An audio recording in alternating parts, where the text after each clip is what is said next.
Hi, my name is AnnaMaria Leal, and I'm presenting my piece, How Many More? So, as I said before, my name is AnnaMaria Leal. I'm a first year senior at St. Francis College in their 5-year BA/MA program for applied psychology. I'm also a double minor in Spanish, Women and Gender Studies. So, I'm presenting on my piece called How Many More? The piece focuses on the issues of gun violence, more specifically, at least in the case of this piece, and the meaning I wanted to put through was that of mass shootings in the United States. So you can see in the top row and kind of in general, there's a lot of different images that are compiled together to create this piece. The reason I chose to do that was because I didn't think it was possible for just one piece to answer the question or kind of hold all of the meaning that I wanted to hold, and the power I think that comes with discussing this issue and kind of how close it is to my heart. Thankfully, I am not the survivor, or I've never experienced gun violence. I'm very lucky in that sense, but there is many people who aren't. So this piece kind of is compiled on a way of honoring those who have lost their lives to mass shootings. That's what you can see in the top row, where I have included 5 different pieces of paper that I used in a photo shoot in which I wrote down the names of those who have lost their lives in mass shootings in order to honor them. And then the bottom half of the photos were actually taken a few weeks after the first part had been completed. The original project I had done with these photos was actually only the top piece.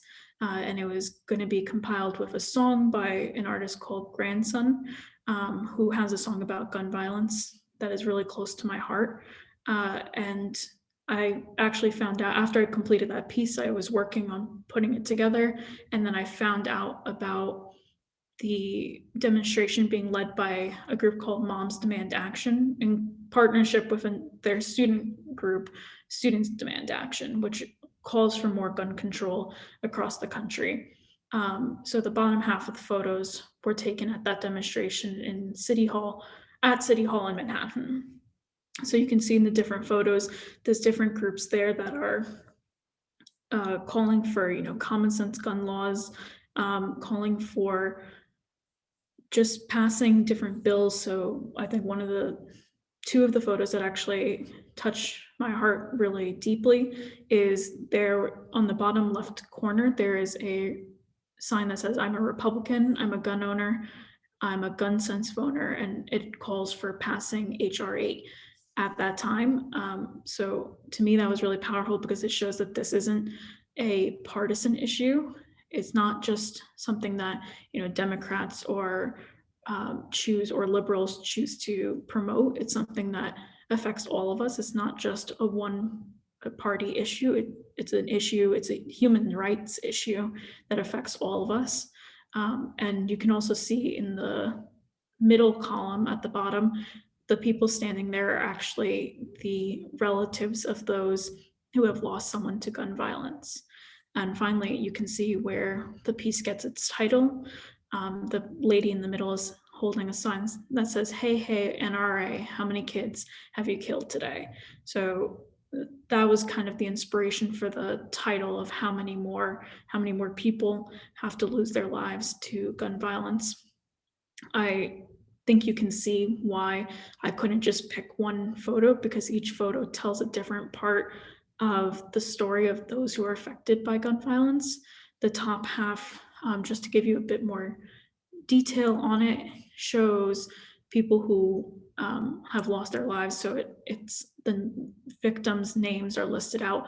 The first photo on the left has the victims of the Aurora, Colorado shooting that took place in 2012, where 12 people lost their lives. And then it's followed by Aurora, Illinois, which took place in 2019, in which 7 people lost their lives. Not all of them were listed at that time because there was not enough information at that time. Then the Darwin, Australia mass shooting, which occurred in 2019 as well, in which 4 people lost their lives. That is the only mass shooting, at least in this set of pictures, that did not occur in the United States.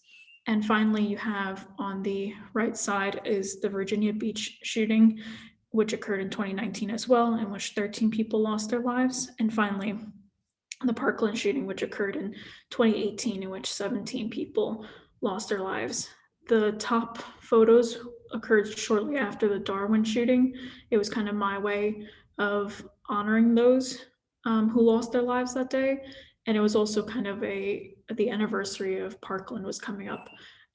So it was also a way, and the National Gun Violence Advocacy Day was coming up as well. So this was kind of tying in a bunch of different things I wanted to honor.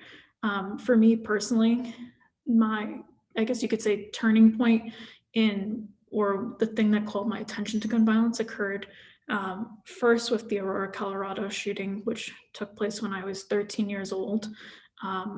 It was the first time I remember hearing about gun violence and mass shootings. And then shortly after, a couple of months after, was when the Sandy Hook shooting occurred in New Jersey.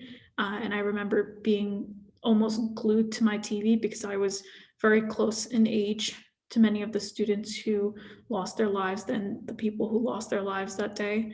And I think the next point in the very many mass shootings that have occurred in the United States that called my attention was Parkland in 2018. I was in my first year of college, and I remember thinking, much like I did with the Sandy Hook shooting, that that could have been my sister's school, that could have been my own school. I've grown up in the generation of students who have that constant fear in the back of our heads that we never knew. We practice these drills, we've practiced how to protect ourselves in case there was ever an intruder in the school. This has kind of been our reality through our education, whether we're in middle school, high school, or college. It's always kind of in the back of your head. So this has always been a reality for us. Whereas in previous generations, maybe it wasn't, or maybe it wasn't as prevalent of a reality as it is for us now.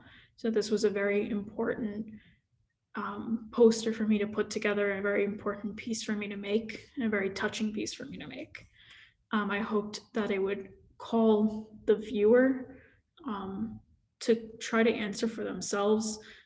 Like, it's an impossible question to answer, but how many more people have to die before we actually do something about gun violence, more than just discussing it? Because unfortunately, every time one of these mass shootings or gun violence occurs in our country, we talk about it for a couple of weeks, and then it kind of fizzles to the back of our minds, and the only people who are left screaming and standing on their soapbox are those who are affected by it: the parents, the friends, the relatives, those who survived it themselves. Those seem to be the only people who, after a couple of weeks pass, after a mass shooting and gun violence occurs, who are left talking about it. And we can't continue that if we only let the people who are affected discuss these issues. They need help raising their voices and raising awareness for these issues, because we need to get something done. Now, to give you a bit of context to gun violence, it can occur in many different forms. These are just a few. There's many more examples as well, but we have suicide. Unfortunately, those who complete suicide, there's many who complete it using a gun. So gun control and stricter gun regulation would hopefully keep guns out of places where people have access to them, and thus would allow people to hopefully reduce the number of suicides completed by guns. Secondly, we typically discuss gun violence in terms of mass shootings. So that's another common form of mass shootings. There's also intimate partner violence, which can be assisted by the use of a firearm. Finally, there's also community violence, which can occur in the form of robberies, assault, gang violence, just kind of violence that occurs within our communities that we live in. We also have police brutality, which is one of the lesser discussed forms of gun violence, but still an important one to acknowledge. And finally, accidental deaths, So when someone has a gun in their household, it is very likely, and unfortunately, that someone can get their hands on it who, not intentionally, can end up harming themselves or those around them just because of the increased chances that is there. So some important information, or at least information that I think shows the importance of gun control, is provided here. So Amnesty International has a great resource on what gun violence is and the importance of gun control, and I highly encourage you to look into it. But they have a statistic listed on their website that says that more than 360 people in the United States are shot every day and survive at least long enough to make it to a hospital. Um, that's a very high number in my opinion, and it should not be that high. Secondly, we have the Gun Violence Archive, which works to document the information about mass shootings in the United States, showed that at the end of 2019, there had been 417 mass shootings in the United States. We don't hear about all of these mass shootings, but it's very important to note that it's not just one or two that make it to the news. Clearly, there's much more going on across our country than we realize. And finally, we have the National Center for Health Research, which shows that legislation such as the Brady Bill, which was put in place to create background checks in the United States on those who intend to purchase guns, worked and helped to stop 2.1 million gun purchases between 1994 and 2014.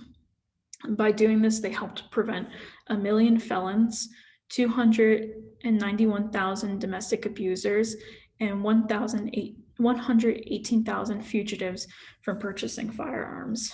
So they kept, by having legislation and such as the Brady Bill, which worked to increase background checks and look intensively into those who intend to purchase guns, we were able to keep a lot of guns out of the hands of people who should not have them. So some potential solutions to gun violence, or at least some ways to decrease it, is by ending the stigma around mental health. And unfortunately, we will never be able to fully end the stigma around mental health, but by encouraging people to discuss more how they feel and to reach out when they need help and seek access to mental health resources, we can hopefully decrease the number of people who complete suicide. We can also decrease gun violence by bettering the access to education. So by allowing people to have access to, after school programs or just education in general, we can help we can help a lot of people in lower income neighborhoods, which may be surrounded by communities that might have an increase in guns, gain access to climb that social ladder and hopefully not only bring themselves out of that situation, but also their family members as well. So this is a really important one. One that I found out more recently about is cleaning up our local communities. So by taking abandoned lots, buildings, and beautifying them, and just creating spaces where people are more likely to kind of spend their time. So taking lots that might have abandoned cars that can be used as storages for guns, illegal guns, and buildings as well, by kind of creating green spaces where people want to have barbecues and bring their children. It keeps people not only in the neighborhood, but also helps reduce the amount of guns that are available in that community. And finally, the most discussed solution is in creating stricter gun laws that increase the amount of background checks, look into a person's mental health, create educational classes so people who are purchasing guns know how to properly use them. All of these different things can, through legislation, can decrease gun violence in our country. So you might be asking yourself how you can get involved, and there are many ways. One way is, if you don't have a lot of time to kind of volunteer or donate, is by donating. So you have organizations like Everytown for Gun Safety, which works to prevent gun violence by raising awareness and promoting gun control legislation. You have the Brady campaign, which is looking to reduce gun deaths in half by 2025. You also have the Coalition to Stop Gun Violence, which utilizes policy development, and advocacy to prevent gun violence. You have the Giffords Law Center, which was founded by former Congresswoman Gabby Giffords, who is a survivor of gun violence. And finally, you have Columbia Surge, which stands for the Scientific Union for the Reduction of Gun Violence, which approaches the topic of gun violence as a top research priority for science and scientists. They work to encourage research in gun violence and to find solutions for it. So if you don't have a lot of time to donate to an organization, you can always donate to their cause. And that is definitely a way to help make sure that they are able to continue their advocacy work and their ability to push for stronger gun control and awareness for gun violence and the harm it causes our community and our country. If you do have time, you can always participate or volunteer at organizations like Everytown for Gun Safety, which have chapters called Moms Demand Action and Students Demand Action. You can always start one of these chapters in your local community or school if you don't have one. There's the March for Our Lives, which is a youth organization that calls for action in terms of gun control. You have Women Against Gun Violence, again, Columbia Surge, which is sponsored through Columbia University, and they are always looking for students to take on internships and fellowships in their research lab. And finally, you can join Amnesty International, which works on a handful of different issues, but one of their many issues is gun violence, not only in the United States, but across the world. And finally, you can communicate with a lot of different people. So you can call out politicians who are funded by the NRA, who take in money from the NRA for their campaigns, it's a form of gun lobbying. Unfortunately, there's people who take money from the NRA that are our politicians. You can also contact your elected officials in your community to let them know how important gun safety is for you as their constituent. And hopefully they will work to advocate for it especially if they want to get reelected. And finally, you can always raise awareness for the need for gun safety through your social media. So there's always a lot of different resources and accounts that you can always follow to kind of educate yourself besides doing your own research. But by sharing that, you may help to reach a demographic of people that you have access to that maybe never thought to follow some of these accounts or these organizations that I previously mentioned, and that can bring in a new another generation of people to continue this fight for gun control and gun safety across our country. These are some of my references, so you can go through these if you'd like to kind of find more information about gun control, gun safety, solutions for gun violence, and the many different things that can be done to hopefully get involved and work to put an end to gun violence. If you have any questions about my work, the piece itself, or gun violence or gun control, you can always email me or you can contact me on LinkedIn. And I thank you so much for joining my presentation and just hearing a little bit more about the piece that I created and some of the information that goes along with it.